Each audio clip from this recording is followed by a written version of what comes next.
आत्मप्रिय बंधू आणि भगिनींनो, मार्गशीर्ष पौर्णिमा म्हणजे श्री दत्त जयंती. गुरु दत्तात्रयांचा अवतार हा ह्याच दिवशी झालेला आहे. गुरु दत्तात्रयांना आपण सद्गुरू असं म्हणतो. याचं कारण काय? कारण गुरु दत्तात्रय हे खूप मोठे शिष्य होते. त्यांनी या संपूर्ण सृष्टीलाच आपलं गुरु मानलं होतं. जो जो म्या जयाचा घेतला गुण, तो तो म्या गुरु केला जाण. ज्याच्याकडून जे जे मिळालं ते ते मी घेतलं आणि त्याला मी गुरु केलं. श्रीमद भागवत महापुराणात गुरु दत्तात्रयांचे 24 गुरु सांगितले आहेत. हे 24 गुरु कोणते आहेत आणि त्या 24 गुरूंच्या द्वारे आपण आपलं जीवनही कसं सुखी आणि यशस्वी करू शकतो हे आपण जाणून घेणार आहोत. गुरु दत्तात्रयांनी पहिलं गुरु मानलं ते पृथ्वीला. पृथ्वीचा एक गुण आहे सहनशीलता. या जमिनीला आपण आई म्हणतो, मात्र तरीसुद्धा ह्या आईवर आपण खूप भार निर्माण केलेला आहे.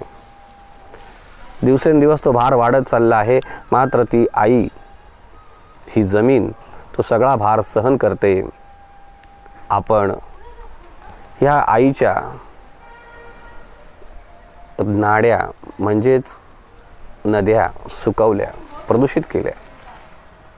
आपण या जमिनीची रोम म्हणजे झाडे ही कापली.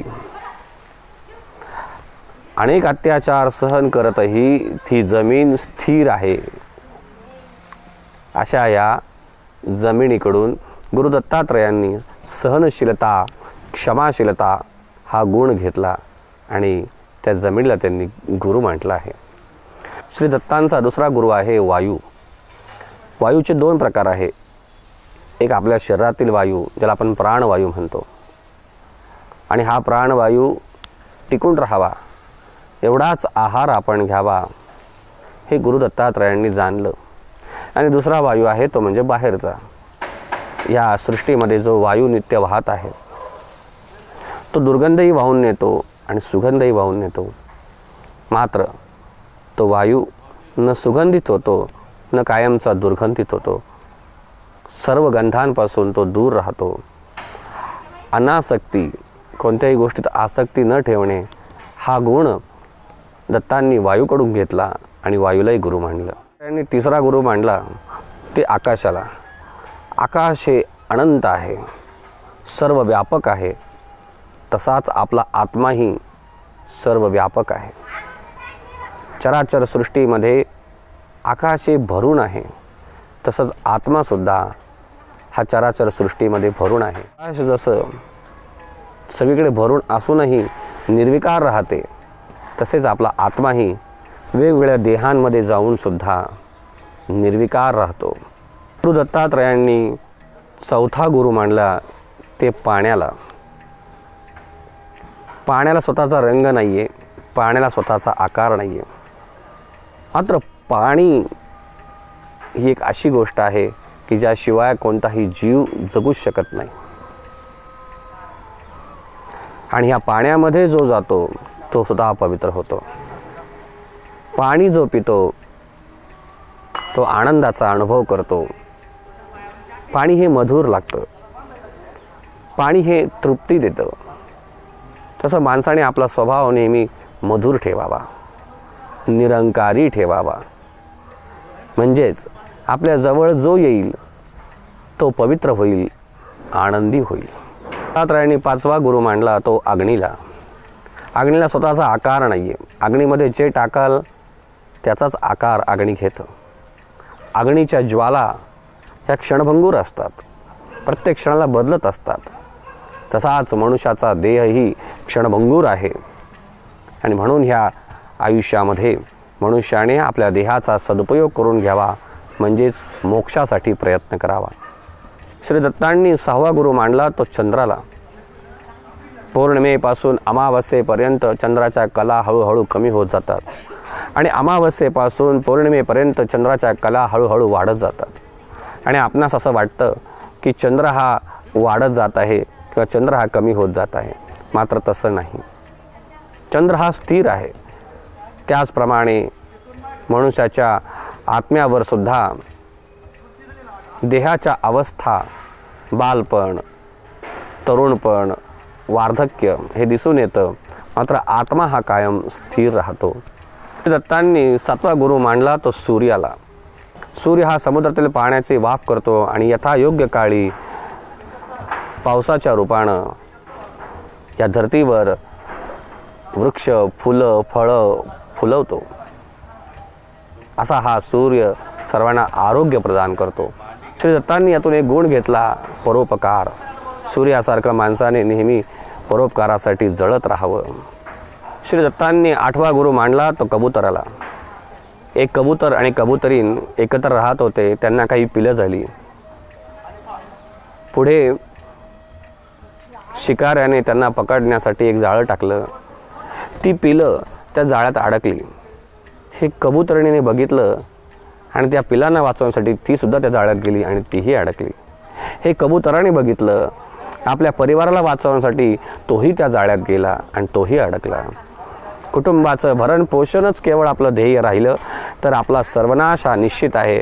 आणि म्हणून दत्तात्रयांनी हा गुण घेतला की कुटुंबाच्या भरण पोषणापेक्षाही माणसाने मोक्षासाठी प्रयत्न केला पाहिजे. श्री दत्तांनी 9वा गुरु मांडला तो अजगराला. अजगर हा निश्चित पडून राहिला असतो. मिळेल तर खातो, नाही मिळाल तर पडून राहतो. माणसाने सुद्धा आपल्या प्रारब्धावर अवलंबून राहावं आणि जे जे मिळेल ते ते ग्रहण करीत राहावं आणि जीवनाबद्दल निश्चिंत राहावं. श्री दत्तांनी 10वा गुरु मांडला तो समुद्राला. समुद्रामध्ये अनेक नद्या येऊन मिळतात, मात्र तरीसुद्धा समुद्र हा आपली मर्यादा सोडत नाही. मनुष्याच्या जीवनामध्ये अनेक यश येतील, पैसा येईल, धन येईल, मात्र त्याने मनुष्याने कधीही हुरळून जाऊ नये, जास्त आनंदित होऊ नये आणि आपलं जे मिळालेलं आहे त्यातून त्याने आपला अहंकार, आपला गर्व कधीही वाढवू नये. श्री दत्तांनी 11वा गुरु मांडला तो पतंगाला. पतंग हा रूपाला भाळणारा आहे. जिकडे प्रकाश दिसतो तिकडे तो पळत जातो आणि एखाद्या ठिकाणी अग्नी पेटलेली असेल तर तिकडे जाऊन तो त्यात उडी घेतो आणि त्याचा स्वतःचा नाश करून घेतो. तसं मनुष्याने कोणत्याही रूपावर न भाळता स्वतःचा नाश करून घेऊ नये. श्री दत्तांनी 12वा गुरु मांडला तो भ्रमराला. भ्रमर जसं वेगवेगळ्या फुलांमध्ये जातो आणि त्यातला केवळ मकरंद घेतो, त्याप्रमाणे मनुष्याने सर्व शास्त्राचा अभ्यास करत आपलं आयुष्य पणाला लावण्यापेक्षा शास्त्रांचं केवळ सार घ्यावं आणि ते जीवनामध्ये उतरवावं. दत्तांनी 13वा गुरु मांडला तो हत्तीला. हत्ती हा स्पर्शासाठी लोभी आहे. हत्तीणीचा स्पर्श करण्यासाठी तो गवताने भरलेल्या खड्ड्यावर उभा राहतो आणि खड्ड्यात पडतो आणि जाळ्यात अडकतो, स्वतःचा नाश करून घेतो. तसा मनुष्याने कोणाच्याही स्पर्श सुखासाठी मोहित न होता स्वतःचा नाश करून घेऊ नये. श्री दत्तांनी 14वा गुरु मांडला तो मधुमाशीला. मधुमाशी ही मध गोळा करते आणि आपल्या पोळ्यात साठवते. एक दिवस मनुष्य येतो, तो पोळ्याला आग लावतो आणि त्यातला मध काढून घेतो. धनाचा संग्रह करणाऱ्याचीही अशीच गत होते. मनुष्य आयुष्यभर धनाच्या मागं पळत राहतो, त्याचा संग्रह करीत राहतो. एक दिवस धनाचाही नाश होतो आणि त्या मनुष्याच्या जीवनाचाही नाश होतो. त्यांनी 15वा गुरु मांडला तो हरिणाला. हरिण हा गायनाविषयी लोभी आहे. त्याला पकडण्यासाठी सुंदर अशी बासरीची धून वाजवली जाते. त्या ठिकाणी हरिण गोळा होतात आणि त्यांना जाळ्यात पकडले जाते.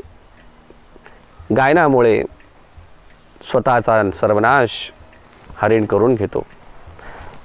त्याप्रमाणे मनुष्याने शृंगारिक कामवासना वाढविणारे असे गीते ऐकण्यापेक्षा भगवंताच्या भजनाचा लाभ घ्यावा आणि स्वतःचं कल्याण करून घ्यावं. श्री दत्तांनी 16वा गुरु केला तो माशाला. माशाला पकडण्यासाठी धान्याची पुरचुंडी किंवा मांसाचा तुकडा टाकला जातो आणि ते खाण्यासाठी मासे तिथे गोळा होतात आणि जाळ्यामध्ये अडकतात. जिभेमुळे मासा स्वतःचा सर्वनाश करून घेतो. मनुष्याने आपल्या जिभेवर नियंत्रण ठेवावे आणि स्वतःचे कल्याण करून घ्यावे. दत्तांनी 17वा गुरु केला तो पिंगलेला म्हणजे वेश्येला. विदेह देशामध्ये पिंगला नावाची एक सुंदर देखणी अशी वेश्या राहत होती. रात्रभर तिने पुरुषाच्या येण्याची वाट बघितली, मात्र कोणीही आलं नाही. शेवटी तिला उपरती झाली, वैराग्य प्राप्त झालं आणि केवळ बाह्य कामवासनेमध्ये सुख नाही तर आत्मानंदात सुख आहे हे तिच्या लक्षात आलं आणि ती आत्मानंदात रमू लागली. मनुष्याने सुद्धा संसारातील कामवासनेमध्ये रमण्यापेक्षा आत्मानंदात रमावं आणि स्वतःचं कल्याण करून घ्यावं. श्री दत्तांनी 18वा गुरु मानला तो टिटवीला. टिटवी हा मांसभक्षक पक्षी आहे. एक मांसाचा गोळा खाण्यासाठी अनेक टिटव्या एकत्र आल्या, भराभर मांस खाऊ लागले. त्यातली एक टिटवी मात्र हळूहळू मांस खात होती, मांसाचा संग्रह करीत होती. आपापलं मांस खाऊन झाल्यानंतर बाकीच्या टिटव्यांनी त्या एका टिटवीला त्रास द्यायला सुरुवात केली, तिचं मांस खाऊन घ्यायला सुरुवात केली. शेवटी त्या टिटवीने ते मांस सोडून दिलं आणि मग तिला इतर टिटव्यांनी त्रास देणंही बंद केलं. जर आपण धनाचा केवळ संग्रह करीत राहिलो तर इतर लोक आपला त्रास देणारच आहेत. धनाचा संग्रह करणं जो सोडून देतो तोच खरा आनंद प्राप्त करतो. श्री दत्तांनी 19वा गुरु मानला तो एका छोट्या बालकाला. छोटं बालक ज्याला मान नाही, अपमान नाही, ज्याला सुख नाही, दुःख नाही, ज्याला काही मिळवण्याची इच्छा नाही, असा बालक स्वतःमध्येच रमत असतो, आत्मानंदात रमत असतो हे दत्तांनी बघितलं आणि दत्तात्रयांनी त्या बालकालाही गुरु मानलं. मनुष्याने ह्या संसारातील मान अपमान, हेवे दावे, सुख दुःख सोडून द्यावं, इच्छा आकांक्षा सोडून द्याव्या आणि आत्मानंदातच रमावं, त्यातच खरा आनंद आहे. श्री दत्तांनी 20वा गुरु मानला तो एका कुमारिकेच्या हातातील कंकणाला. कुमारिका घरी एकटीच होती. घरकाम करताना तिच्या कंकणाचा म्हणजे बांगड्यांचा आवाज होऊ लागला. इतर लोक ते आवाज ऐकतील आणि माझ्या आईवडिलांना दूषण देतील असा विचार करून त्या कुमारिकेने आपल्या हातातली एक एक बांगडी काढून ठेवली. शेवटी एकच बांगडी हातात राहिली आणि एका बांगडीने मात्र आवाज होत नव्हता. गुरु दत्तात्रयांनी त्यातून एक गुण घेतला की मनुष्य जेवढा एकांतात राहील, जेवढा मौन राहील, तेवढा तो सुखी राहील, तेवढा तो आनंदी राहील. मनुष्याने एकांतवास सेवन करावा. 21वा गुरु मानला तो सापाला. साप हा कधी समूहाने राहत नाही, एकटाच राहतो आणि त्या सापाला त्रास दिल्याशिवाय तो कोणालाही डंक मारत नाही. दत्तात्रयांनी यावरून एक गुण घेतला की संन्यासाने नेहमी एकटं राहावं, भयमुक्त राहावं, मात्र उगाचच कोणालाही त्रास देऊ नये. दत्तात्रयांनी 22वा गुरु मानला तो एका लोहाराला. लोहार हा बाण बनवण्याचं काम करत होता. समोरून राजाची मिरवणूक आली, राजा समोर येऊन उभा राहिला तरी लोहाराने मान वर करून राजाकडे बघितलं नाही. याचं कारण लोहार हा आपल्या कामात पूर्णपणे मग्न होता. श्री दत्तांनी ते बघितलं आणि गुण घेतला की प्रत्येकाने आपल्या कार्यामध्ये इतकं एकाग्र राहावं की आपल्या आजूबाजूला काय चाललंय तिकडे आपलं लक्षच जाऊ नये. आपण आपली तप असेल, साधना असेल, आपलं जे काही कर्म असेल त्या प्रत्येक कर्मात आपण एकाग्रता ठेवली पाहिजे. त्यांनी 23वा गुरु मानला तो कुंभारीन माशीला. कुंभारीन माशी पावसाळ्यामध्ये एका आळीला आपल्या घरट्यात आणून ठेवते आणि वेळोवेळी त्या आळीला ती आपल्या काट्याने डंक करत असे. काही दिवसांनी त्या आळीला स्वतःमध्येच एक काटा निर्माण झाला आणि ती सुद्धा त्या कुंभारीन माशीप्रमाणे स्वतःच्या काट्याने डंक मारू लागली. श्री दत्तांनी हे बघितलं आणि गुण घेतला की ज्याचा आपण नेहमी विचार करतो, ज्याच्या सानिध्यामध्ये आपण राहतो त्याच्यासारखेच आपण बनतो. म्हणून मनुष्याने चांगल्या मित्रांच्या संगतीत राहावं. आपल्याला जे काही आयुष्यात बनायचं आहे अशा लोकांच्या संगतीत राहावं. संगतीनेच आपण घडत असतो. जे विचार आपण करतो त्यातूनच आपण घडत असतो. दत्तांनी 24वा गुरु मानला तो कोळी किड्याला. कोळी किडा आपल्या पोटातून एक द्रव बाहेर काढतो, त्याचं एक सूत्र बनवतो आणि त्याचंच एक जाळं बनवतो. त्या जाळ्यामध्ये तो यथेच्छ क्रीडा करतो आणि नंतर ते जाळं पुन्हा आपल्या पोटात सामावून घेतो. त्याचप्रमाणे श्री दत्तांनी विचार केला की ही सृष्टीसुद्धा त्या परमात्म्याने आपल्या स्वतःमधूनच निर्माण केली आहे आणि ज्या वेळेस याचा विनाश करण्याची वेळ येते त्यावेळेस तो या सृष्टीला पुन्हा एकदा आपल्यामध्येच सामावून घेतो. मात्र ह्या सगळ्या सृष्टीचक्रामध्ये जो मनुष्य भगवंताची भक्ती करत नाही तो परमात्म्यामध्ये लय पावत नाही, त्या व्यक्तीला मोक्ष मिळत नाही. आणि म्हणून मनुष्याने जर या नरदेहाचं सार्थक करायचं असेल तर त्याने या मनुष्य जन्मामध्ये भगवंताची भक्ती करीत स्वतःचा लय भगवंतामध्ये करून घ्यावा, म्हणजे मोक्ष प्राप्त करून घ्यावा. अशा प्रकारे श्री गुरु दत्तात्रयांनी आपल्याला हे शिकवलं की ह्या सृष्टीकडे तुम्ही उघड्या डोळ्यांनी बघा. या सृष्टीतली प्रत्येक गोष्ट, छोटासा किडासुद्धा आपल्याला काही ना काही शिकवत असतो. आपण गुणग्राही असावं, आपण सद्गुणांना आपल्यामध्ये घेत राहावं आणि सद्गुणी बनत राहावं आणि आपल्या जीवनाचं त्यातून आपण कल्याण करून घ्यावं.